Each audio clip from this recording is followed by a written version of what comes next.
पिवळ्या रंगाचं कापड घ्यायचं, ब्लाऊज साडी पाटाचं कापड छोटस एवढं, त्याच्यामध्ये 10 रुपयाचे 6 कॉइन्स ठेवायचे, 10 रुपयाचे 6 कॉइन्स.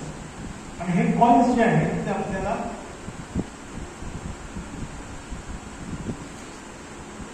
हळकुंड कापूर, हळकुंड कापूर, दालचिनीचा एक तुकडा, एक वेलदोडा आणि लवंग आणि तुळशीचं पान याच्या सहित पुडी बांधून ठेवायची. आपल्या भंडाऱ्याची कशी ती पिवळी चुरचुंडी खोबरा आणि गुळगोबर तशी ती बांधायची आणि याचे 3 सेट करायचे. रेसिपी पुन्हा सांगतो. पिवळं कापड, एक हळकुंड आत्मक खिशात ठेवायचं असतं, खूप मोठं हळकुंड घेऊन नका, तर ते हळकुंड, एक कापूर, एक तुळशीचं पान, दालचिनी, वेलदोडा,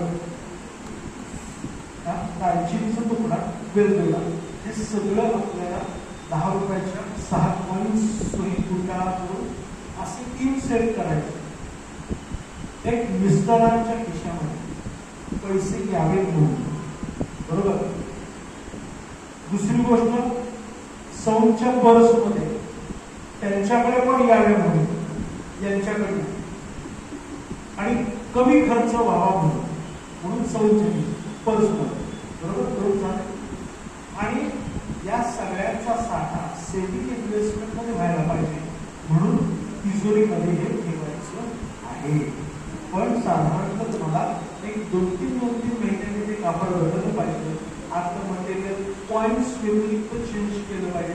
6-6 महिने शक्यतो काही होत नाही. कुणाला कळाला नाही सांगा. रेसिपी लक्षात आली. हा उपाय कायम करत राहा. 6-6 महिन्याने